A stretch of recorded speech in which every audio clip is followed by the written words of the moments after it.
a reason why your predominantly male audience needs to know about menopause, right? Anybody that loves a woman, whether she's your sister or your mother, you're partnered with a woman, everybody born with ovaries will go through menopause. But let's define time so you know what's going on, because there will come a time when some woman you love will not act like you're used to her acting like, whether it's she's hot all the time, she seems more anxious, she says things like, I feel like I'm falling apart because I hurt all over the place. Every tissue, that's hyperbole, most tissues in your body have alpha and beta estrogen receptors that do so many amazing functions. Just like both men and women have testosterone and estrogen. Men have more testosterone, women have more estrogen, but we all have both. But as estrogen begins to decline, our ovaries have a finite lifespan. And thank God. I mean, I don't want to be fertile my whole life and, being in a fertility stage. And so there's an order to life, right? So, as we pass out of a stage of life where we want to or need to have reproductive powers, our estrogen goes like this. First, we, in our mid 40s, on average, these are all average, this can start as early as 35. We become estrogen dominant. Our progesterone drops. We become estrogen dominant. And it's the beginning of all the 34 symptoms of menopause. I mean, and some are very common. The brain fog, I just mentioned them, brain fog, hot flashes. But there are many, 34. And the permanent ones are cardiovascular disease, osteoporosis, loss of 20% of our lean muscle mass, brain health.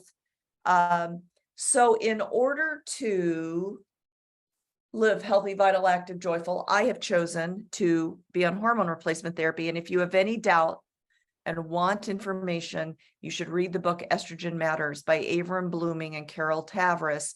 They have put together the world's literature on the safety and efficacy of hormone replacement, even for women with breast cancer. So again, out there, gentlemen, you're thinking, okay, so the woman that I love in my life is going to lose her estrogen. There are easy symptoms that will go away. There are permanent ones. And even the anxiety and the attitude changes, it's something important to think about. And we don't have to go into this now, but these are such profound changes that a woman goes through that I suggested on my Instagram page, which has recently exploded because I think people know that I'm listening to them and will address these questions. I made a suggestion that maybe part of what happens in these marriages that have lasted 20, 25, 30 years that suddenly dissolve has to do less with we have drifted apart and more to do with these changes in midlife can be so profound that we just don't understand each other. And if we understood each other more, maybe there would be a preservation of these long-term relationships. I'm just hypothesizing, but it's worth exploring, right? So that's why I want the men in your audience to think, oh, maybe I need to learn more about this profound thing happening to the women in my life. Hormone replacement therapy is estradiol.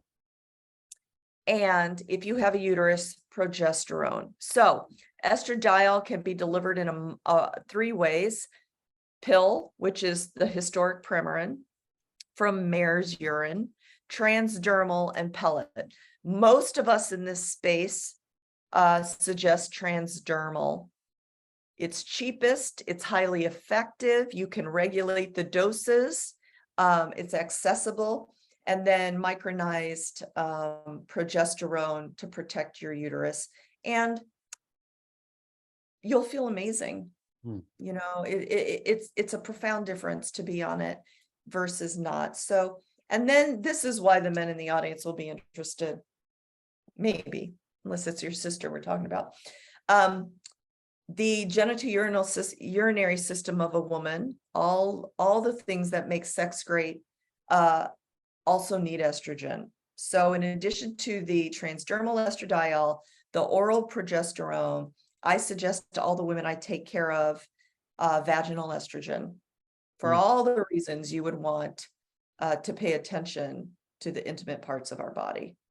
So there you go. You are, then it raises a question, and you would have to guess or hypothesize based on your experience or timing, because we're talking about a lot of things here.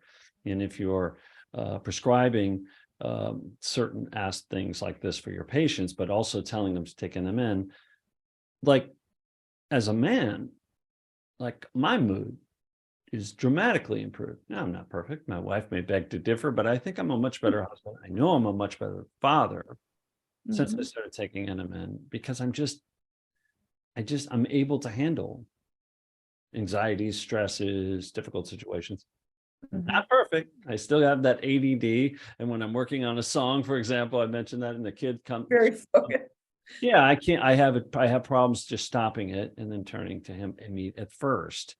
But then I recover, and then I go to him. But it was worse. Pre-NMN, I was having the afternoon crashes that you described having. And I would just like I called it hitting a wall, and I'd be but for 2 hours. We're not talking about now. I might take a nap for 20 minutes.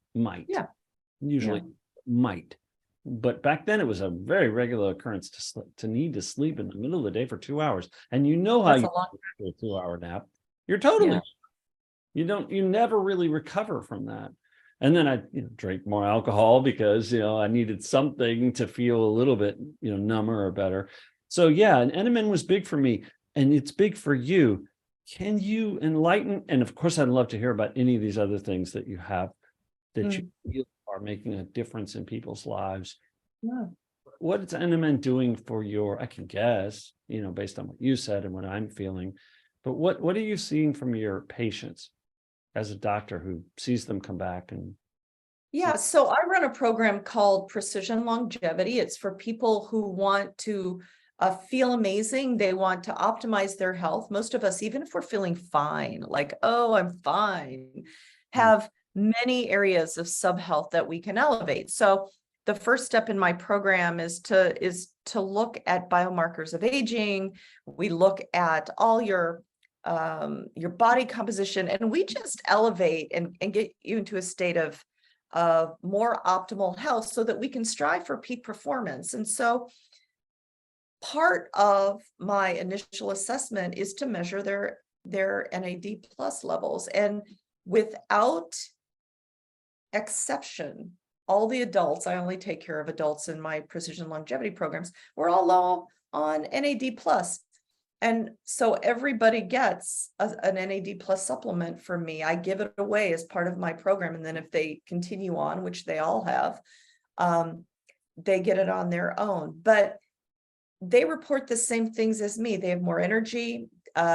They may stop taking it when they run out of it for the first month, but they always call me and say, I've been off of it a week and I feel my energy levels dropping. My focus is dropping.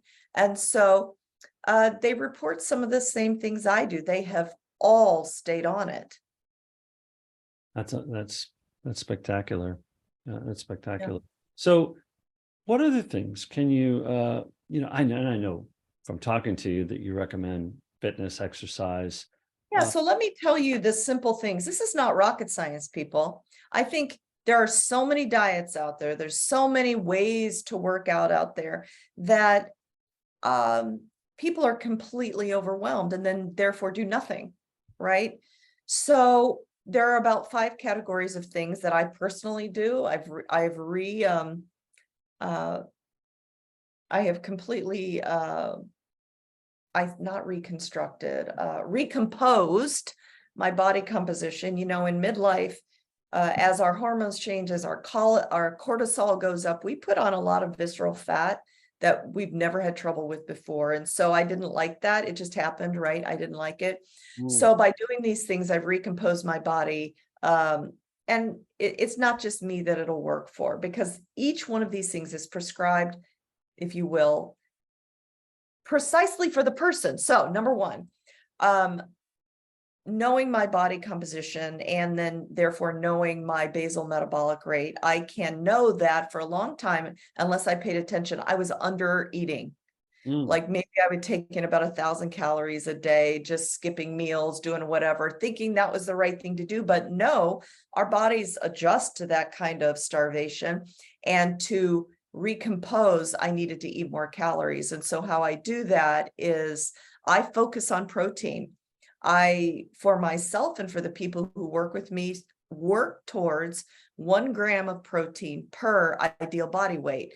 So right now I'm working towards, because I'm a muscly person, I try to get 120 grams of protein, at least 130 if I can, a day, divided over 5 meals. So in the morning, for me, that means I eat the same thing every morning, because I don't need to make decisions like this. Let's just do a routine.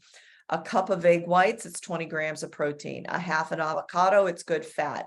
I eat 60 grams of spinach sauteed, and I eat spinach first, then egg whites, then my avocado, because I like to put the food in my belly in that order so that my blood sugar stays constant. And I know it does because I wear you can't see it, a continuous glucose monitor, not because I'm diabetic, because I'm a freakishly data geek, right? My So loves that story from our last interview. You mentioned that, and he's yeah, diabetic, and he's always testing. He was just blown away by that. yeah, I test all the time, like, oh, look how steady I am. It's like data. So protein. And then I do eat carbs. I'm a working out person. We need carbs, but not sugar, not white carbs, fiber. Our guts, our bodies need fiber. So I focus on fiber, carbs, and then healthy fat, right? And now here's the thing. We're not all perfect. There are going to be slipping up days, but if I do more of these good days than the bad days, it makes a difference for me. So that's how I eat.